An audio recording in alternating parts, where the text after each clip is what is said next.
Welcome to Get to the Hook. I'm your co-host, Charles Latibeaudiere. And I'm your co-host, Eric Colley. And it's, there's something in the air, something reunion-ish about in the air, where some old acts getting back together that people didn't expect. Yeah.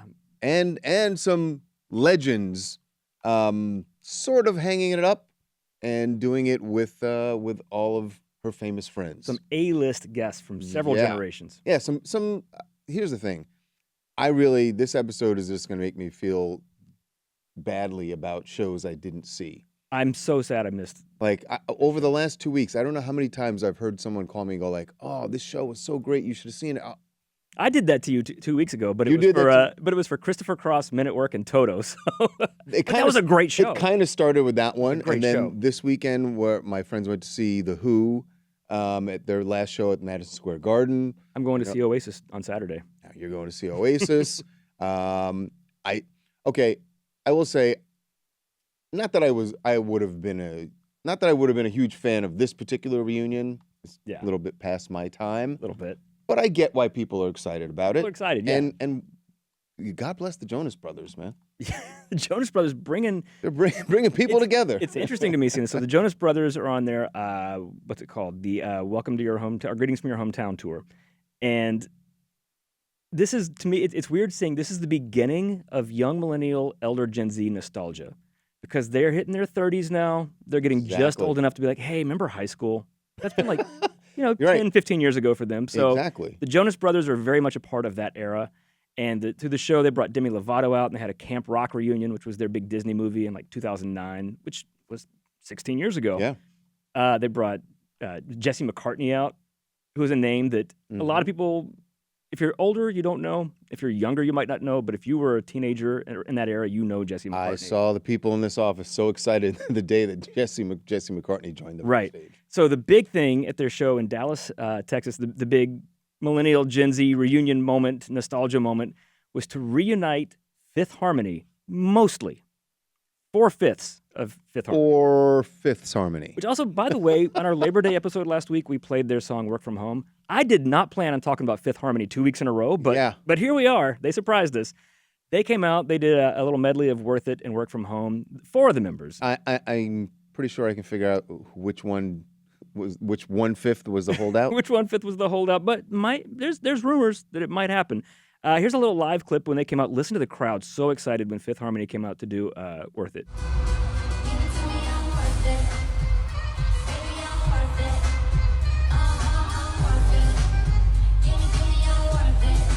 And I played a little bit from the chorus there so you'd recognize it, but if you watch earlier in the video, when they walk out, people just start screaming. They're like, oh my God. I think also they were anticipating, is the Fifth Harmony, Camila Cabello, going to be with them? She was not. She was not. It was Ally Brooke, Dinah Jane, Lauren Hirogi, and Normani, who was very successful in her own right. Had a couple of top 10 hits. Normani was part of it. Camila Cabello was not. In her defense, it does not mean there's any bad blood. She had a show in Sydney, Australia. So they're in Texas. She's in Australia.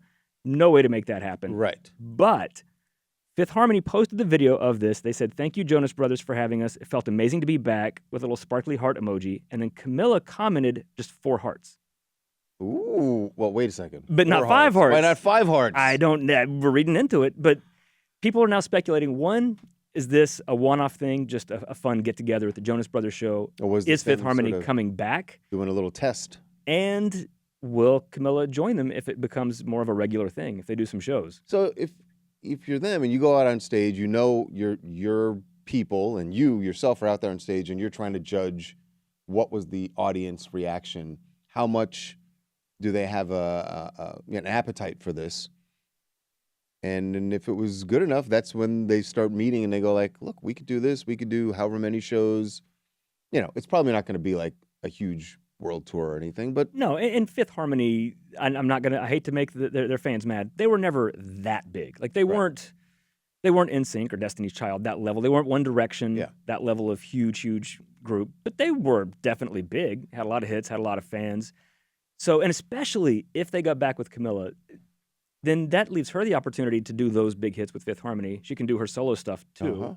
Normani could do her solo hits. That show fills out a play. You got a set list. Yeah, you got a pretty good set list. And there you go. And again, those younger millennials, elder Gen Z, are getting not I'm old, but they have a little more disposable cash now. They're getting a little long in the tooth. It's just us being bitter old men. I really love watching it happen, man, because listen, I've been here long enough that I've seen them. You remember the obnoxious 40-year-olds now who are 25 and used to make fun of us for being old, and now they're like, wait, you guys have never heard of this thing I loved when I was in high school? Exactly. I love watching it happen. Well, maybe that's going to happen now. I don't know, but Fifth Harmony may be coming back. Maybe. So they could be restarting their careers, and another legend, as you said, is winding hers down in some aspects. This is where we get to be old men. Yeah. Although this is really cool. So Cyndi Lauper, 71 years old now, she said that her current tour, her Girls Just Want to Have Fun tour, was going to be her final tour.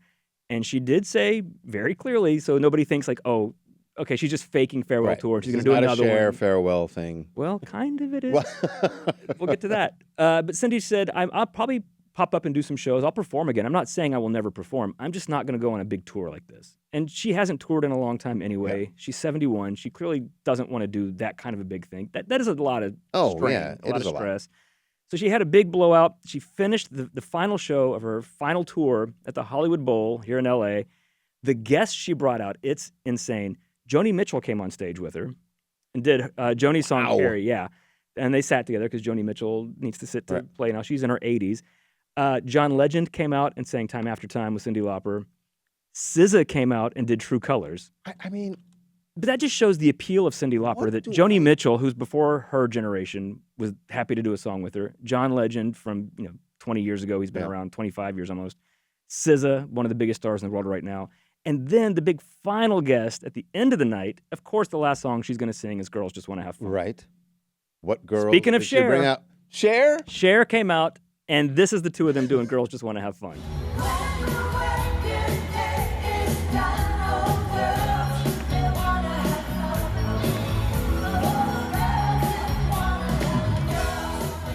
I think Cher got so tired of doing her own farewell tours, she's doing other people's now.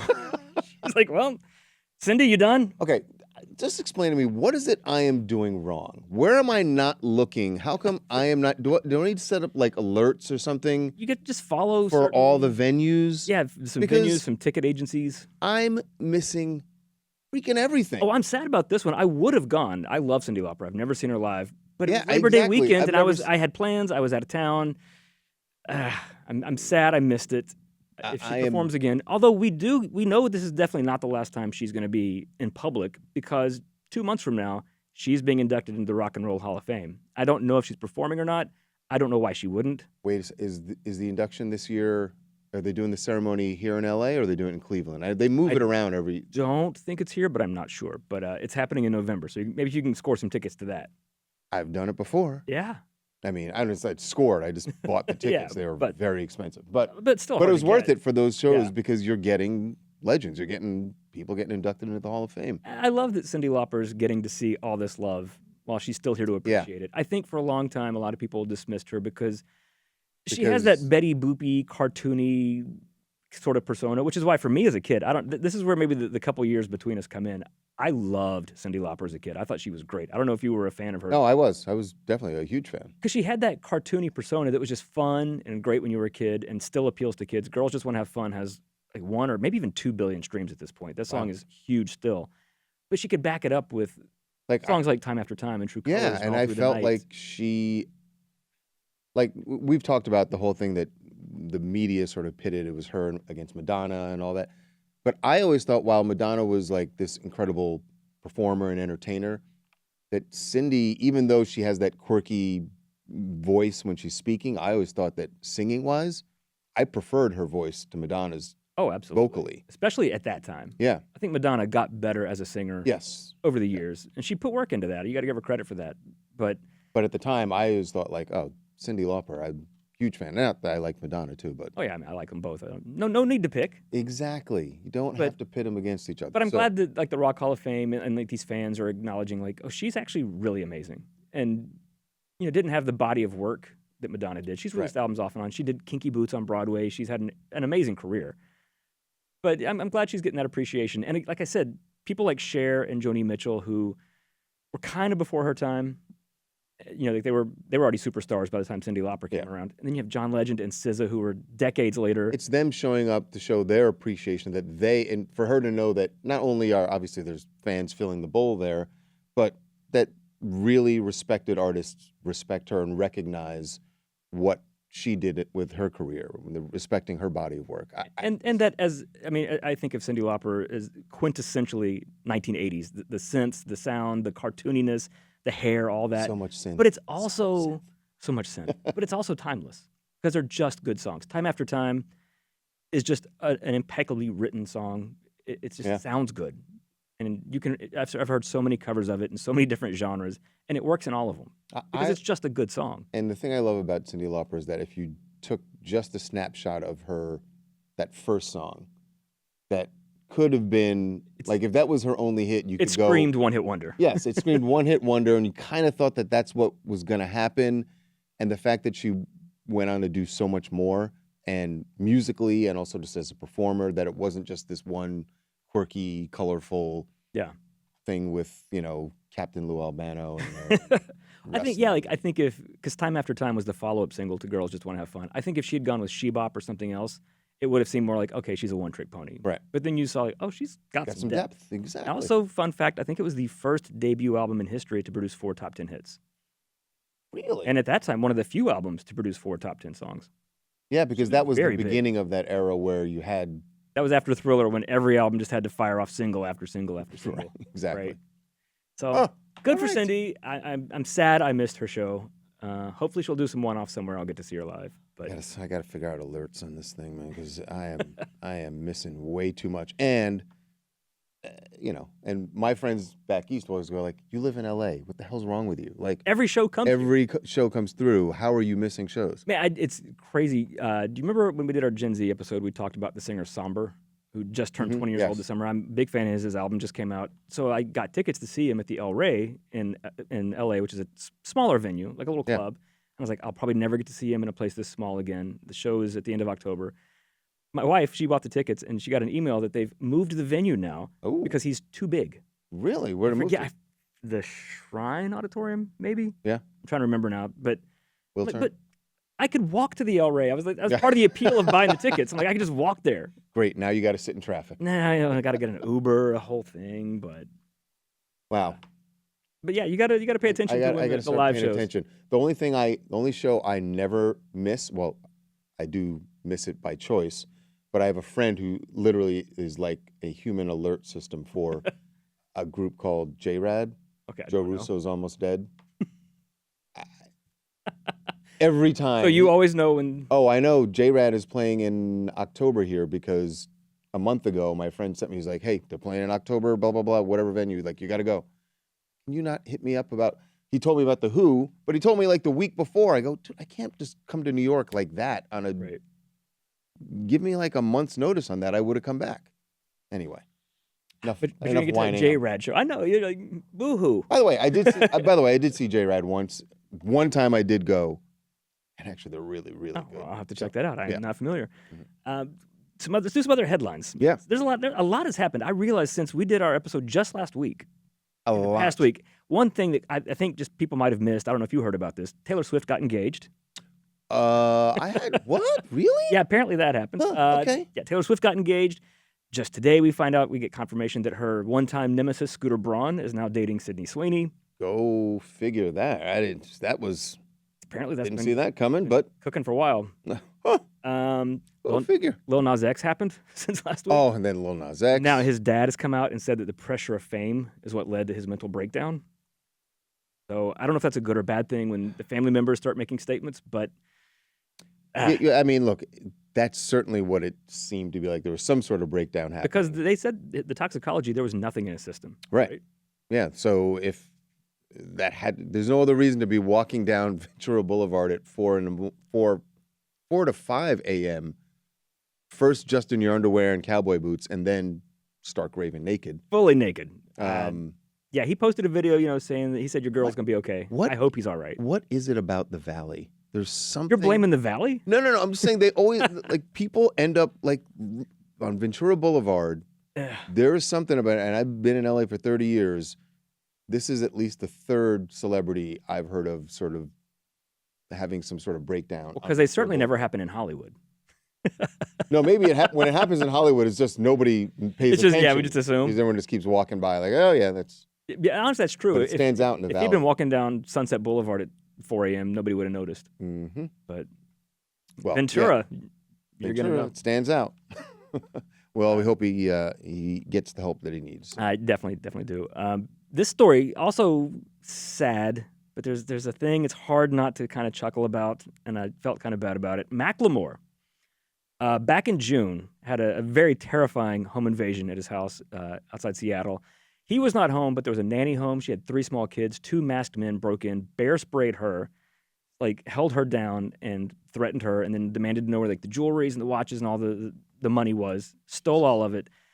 The good news is one of those guys has now been arrested, and the thing that this is a bigger story, and the thing that's kind of I kind of chuckled and I felt really bad about it. All right, I will be the tastemaker here. I will decide whether or not you are an awful human being, Eric, for not even that's chuckling funny at this. It's just ironic that if the guy.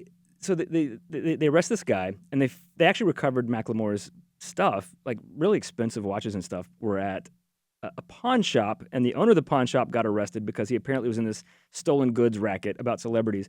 But how do you not think? I know a pawn shop and a thrift shop are not exactly the same thing, but the guy who made him bajillion dollars, talking about how he doesn't buy expensive crap and he goes to thrift shops, has somebody steal all of his expensive crap and take it to a pawn shop. Okay, you're chuckling.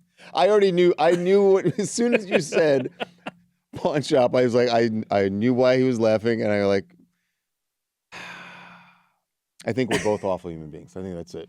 And my judgment is you really shouldn't have laughed because it was a horrible crime. Well, that's horrible. The thing with the nanny, there's nothing funny about that. But you're just saying where the merchandise ended up. It's just ironic that Macklemore, his whole career, got established on the national stage outside of Seattle because of the song Thrift Shop, where he just talked about how it was stupid to buy expensive brand name stuff. He made a lot of money off of that song. It was a huge hit. Do you think he bought a bunch of expensive brand name stuff and someone stole it and took it to a pawn shop? Do you think the criminals intentionally took it to a pawn shop, that they were aware of the irony? You'd have to be. It's pretty genius if it is. I mean, I don't want to call them criminals genius. No, this was the bad thing. Apparently, the owner of the pawn shop got arrested too. Like I said, it looked like it was a big ring where like these guys would go out, steal stuff from celebrities. Because also, former Seahawk Richard Sherman, his stuff got stolen, and they found that, I think, in this pawn shop too.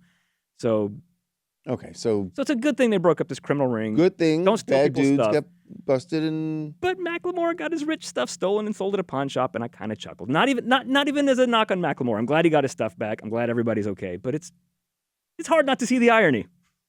Do you think the criminals walked into the pawn shop going, "I'm going to pop some tags"? Anyway. Of course they did. How do you not get that in your head? They walk in dancing. Okay, sorry. Okay, now you're the bad person. You're going way too far. Wow, boy, you brought me down this path. All right, I got one more. Well, this is kind of two stories tied to the same band, kind of. System of a Down. Remember them? One of the biggest metal bands of the 2000s. I did not realize this until I was looking this up. I know, they are kind of off and on. They tour sometimes. Right. They tour when they feel like it. They don't record much. I didn't realize it has been 20 years since their last album. They released 2 albums, Mesmerized and Hypnotized, in 2005. I guess. They released a couple of songs in 2020, but no album. So no album in 20 years. They can still fill up some huge venues because they are a very beloved band. 2 stories from this. One is kind of funny and bad. The other one's just awesome. They were in New Jersey playing a show. Korn was the opening act at this show. Wow.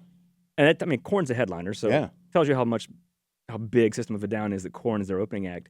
A fan there got assaulted and ejected from the show for masturbating in his seat during the Korn show. People saw it. All right, there's video of it. Listen here, Eric. They jumped in and punched the guy in the face. Security came, dragged the guy out. The guy's holding onto the rail. I'm going to need you to raise the bar just a little bit on our headlines that we're... How could we not talk about that? Okay.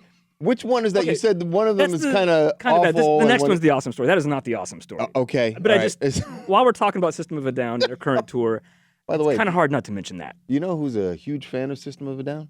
Who? In this office that you would never expect? Who? Charlie. Which, Cotton or Neff? Neff. No, I totally get that. Because that's her high school era, and she hung out, like, she went to all those, like, she was a cheerleader that liked all the jocks and frat guys. I totally buy that. Is that how she got into? Okay. Yeah. When I heard that, I was like, she was excitedly talking about him one day. I was like, also, you know, their song Chop Suey is about wake up, put on a little makeup. She just heard makeup, and then she stopped paying attention. I'm in. All the political message in that song she lost. She was like, I like to put on makeup, too. So, anyway, System of a Down. After their show in New Jersey with Korn and the overly excited masturbator. Then they go to Chicago. Avenged Sevenfold was the opening act on these shows. And so Darren Malakian, who's the guitar player and the secondary vocalist for the band, he's the harmony vocal and does some lead on some of the songs. He's like one of the main guys in the band. He and his friend and his cousin were out walking around Chicago, kind of doing the touristy thing. They went to Wrigley Field. They were taking some photos outside Wrigley Field, which is kind of cool to think. Even big rock stars like to be tourists sometimes. While they were there was a bar across the street. And this sounds so made up, but he's like, I swear this is true. Everybody swears this is a real thing that happened. From the bar, he hears the intro to System of a Down song Needles coming out. But it's live. Right. You know, is it like live karaoke or something? So he and his cousin and his friend walk in. His cousin starts filming. They walk over. It's a tribute band. Not even it's a tribute band. It's a tribute band called Peephole, who specifically are a System of a Down tribute band. Okay. So Darren Malakian strolls in. This is all on tape, on film, camera, whatever. Right. Strolls in to the front of the stage in this little small bar and just stands in front and just starts like cheering. And of course, the band immediately knows who he is. You're not in a tribute to System of a Down. Right. You don't recognize their guitar player, and you know they're in town. Oh they're my playing. God! What band? I mean, what bar was this? I don't remember the name of the bar. So he's there. The band sees him, and to their credit, professionals, they finish the song as they're like staring right at him. So they're looking at him. It's a small bar, so he's like, yeah, as close as I am to you, basically. All the fans there realize who it is and start screaming. He takes pictures with everybody. Then he jumps on stage with them, and they do System of a Down song, Cigarro, and he sings his parts to the song with their singer, and this is what it sounded like. Oh, my God.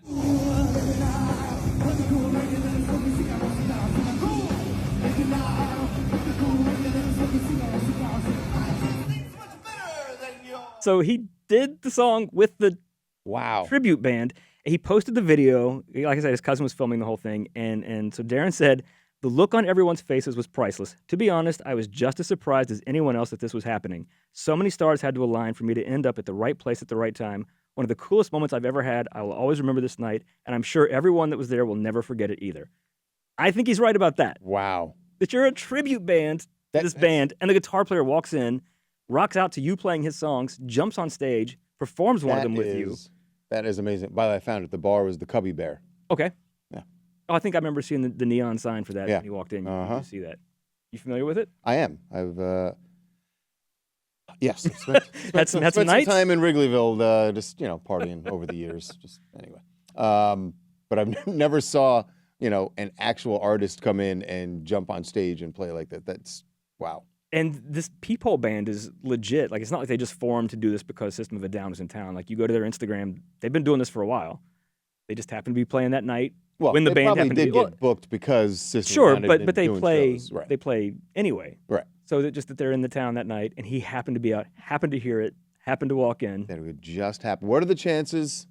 100%. I always say. And if you're the guitar player though in that tribute band, he's the guitar player. But when you're playing with him, you're like, oh God, I hope I don't mess this up. Don't miss this chord. Don't miss this chord. Don't miss. I mean, even if you do, the vibe I think is too good for it to be ruined. Right. And the crowd is so into it. And yeah, and everybody said he just took pictures with everybody. Like, he was really cool about it. And probably most of them had tickets to see him the next night. That's right. They probably went to go see him. We know the band did because Soldier Field, right? Yeah, people posted videos on their account after this video of them at the concert. So we know they went. Crazy. Isn't that wild? That's awesome. When you get those moments where, I mean, and if think about it, the people who are at this show probably also had tickets to go see System of a Down at Soldier Field, and you got to have that experience. To be just a few feet away. Bonus. Yeah. Another reason why it's important to set up alerts for all shows, people. All right? I am a cautionary tale. I'm trying to help you out here. I had a friend who was looking to sell a ticket to Neil Young next week if you want to go. I'm good.